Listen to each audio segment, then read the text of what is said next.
안녕하십니까. 이비인후과 전문의 배성호 원장입니다. 오늘은 코골이 얘기 잠깐 해드릴 건데, 그럼요. 코골이가 단순히 시끄러운 거에 문제입니까? 라고 물어보는 거예요, 질문이. 이게 보통 분들, 저도 옛날에 이비인후과 의사 되기 전에는 그랬죠.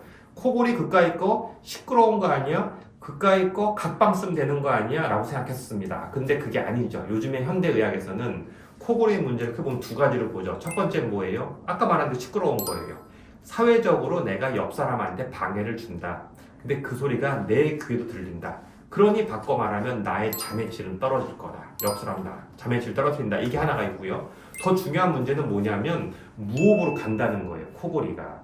코골이라는 건 결국 뭐예요? 목에 떨리는 거죠. 떨리는 게 하루에 수백 번이란 말이에요. 수백 번, 수천 번. 그러면은 결국에는 목이라는 게 뭐예요? 목도 살이죠, 살.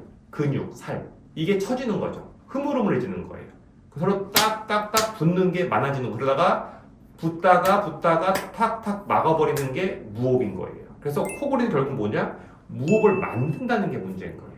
무호흡은 굉장한 질환이죠. 왜 질환이에요? 단순하게 피곤한 것뿐만 아니라 산소 공급이 안 되면서 뇌에는 치매, 심장에는 고혈압 부정맥, 그리고 성인병의 악화요소, 암의 악화요소, 모든 질환에 솔직히 말하면 악화요소를 작용하기 때문에 무호흡은 굉장히 장기적으로 위험한 거거든요. 그래서 코골이는 단기적으로는 그렇죠. 시끄러운 게 맞는데 장기적으로는 무호흡을 만든 무호흡은 계속 나빠지게 하는 요소가 될 거다. 그래서 코골이의 치료는 매우 중요한 치료입니다.